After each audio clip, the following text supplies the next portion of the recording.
방금 읽은 말씀을 중심으로 하나님의 보호, 말씀에 대한 태도가 결정해요 라는 제목으로 여러분과 이 시간 말씀을 나누도록 할게요.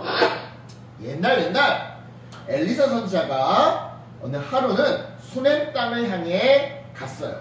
왜냐? 과거 죽은 아들을 살려줬던 여인을 다시 만나기 위해서였죠.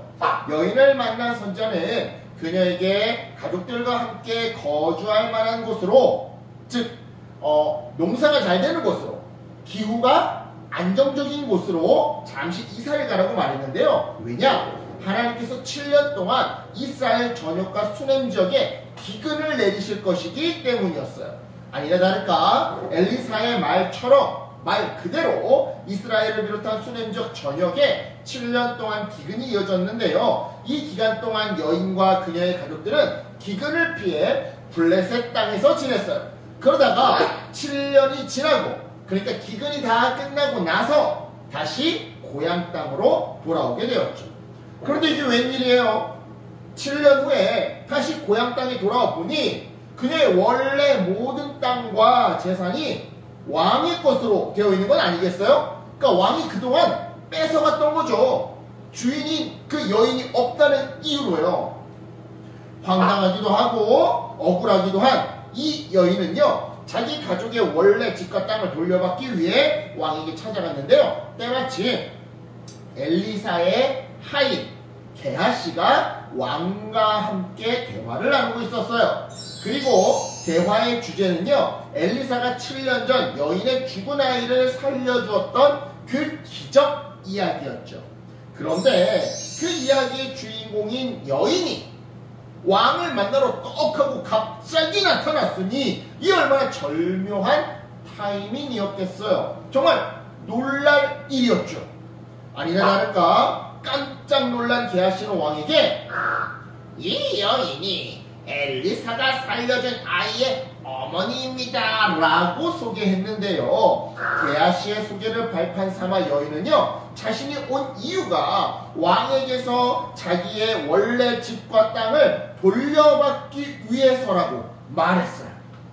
그리고 이 여인이 엘리사의 아주 특별한 보호를 받고 있는 사람이라는 것을, 특별한 기적을 입은 사람이라는 것을 앞서 게하시의 설명을 통해 알게 되었던 이 왕은 여인의 집과 땅뿐만 아니라 7년 동안 왕이 뺏어간 사이에 그 왕이 수확했던 모든 소산도 함께 돌려주었죠.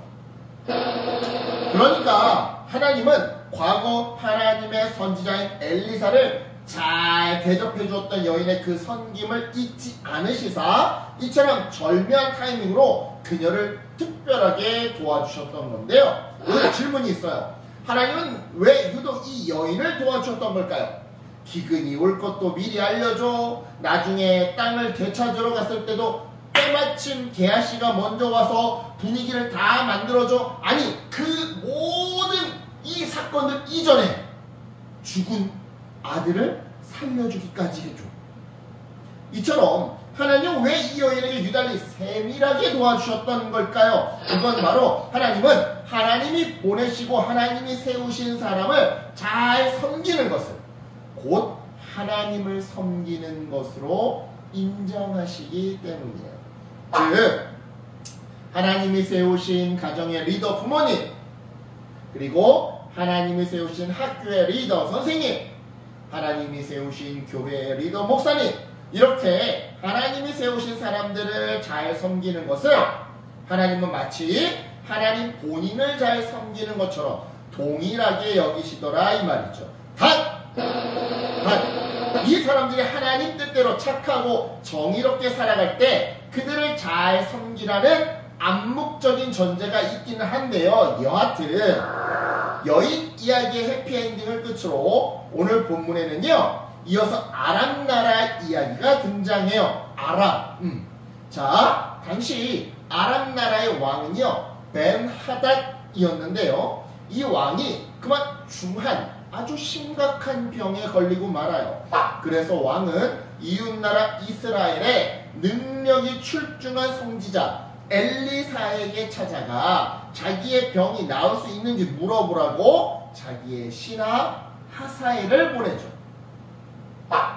그렇게 해서 하사엘은 많은 예물을 가지고 엘리사에게 찾아가 벤하닷 왕의 병이 금방 나을 수 있는지 물어보는데요. 이에 엘리사는요, 왕의 병이 곧 나을 것이지만 낫긴 할 건데 동시에 금방 죽게 될 것이라고 예언해줘요. 또한 엘리사는 그렇게 벤하닷이 죽고 나면 하사엘이 왕이 되어서 이스라엘의 큰 고통을 안겨다 줄 것이라고 예언해주죠. 이에 하사엘은요, 자신이 왕이 되는 일은 전혀 없을 거라고, 절대 없을 거라고 극구 부인을 하고서는 다시 아람으로 돌아가는데요. 그런데 여기서 아주 충격적인 사건이 이제 발생해요.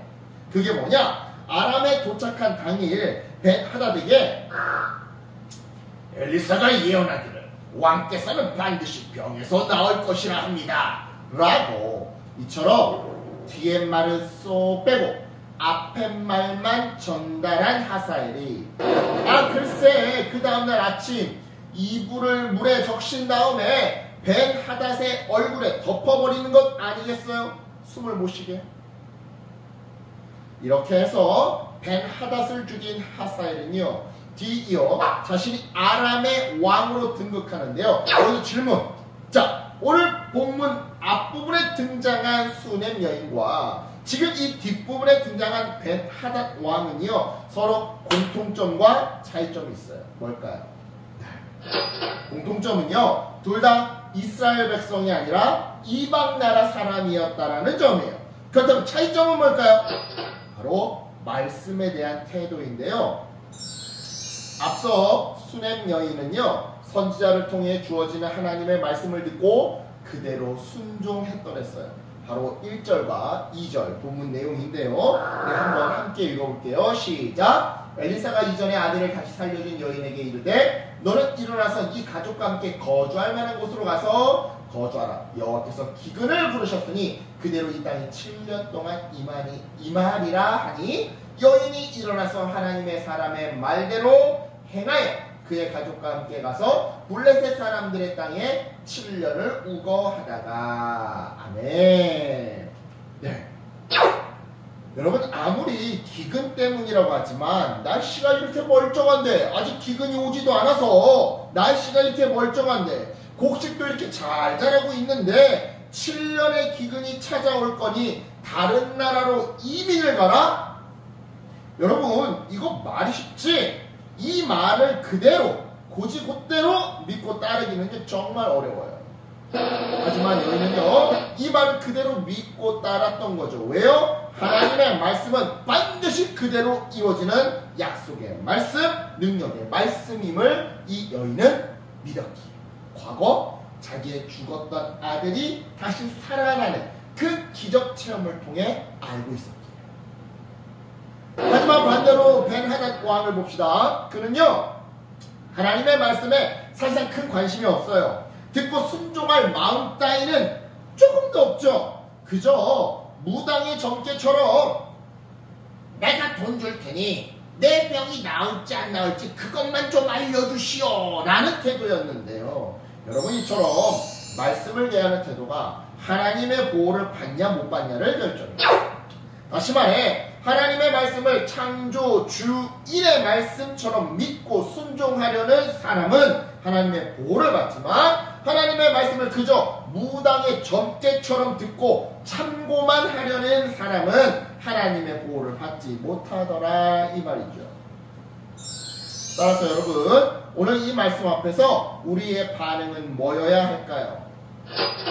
앞으로 큐티를 하든 설교 말씀을 듣든 우리는 이 말씀 앞에서 어떤 자세를 가져야 한다? 단순히 듣고 그냥 참고하려는 자세가 아니라 정말로 믿고 정말로 따르려는, 순종하려는 자세를 가져야 한다. 왜요? 그래야 하나님의 보호를 받을 수 있으니까. 그래요, 여러분.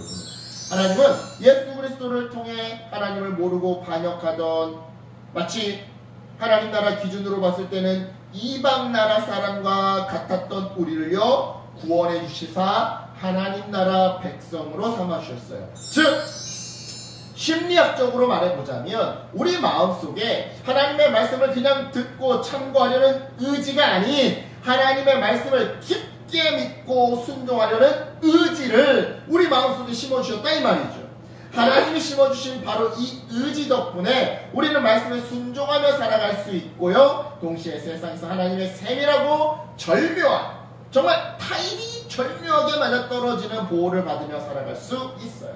즉 하나님의 은혜 덕분에 우리는 하나님의 백성으로서 특권을 누리며 살더라 이 말이죠. 그러니까 여러분 이 은혜를 감사하며 풀어서 말해서 우리 마음 안에 하나님의 말씀을 믿고 순종하려고 하는 그 의지를 불어넣어 주신 그 하나님 아버지의 은혜에 감사하며 그 의지를 잘 사용하는 우리가 되었으면 좋겠어요.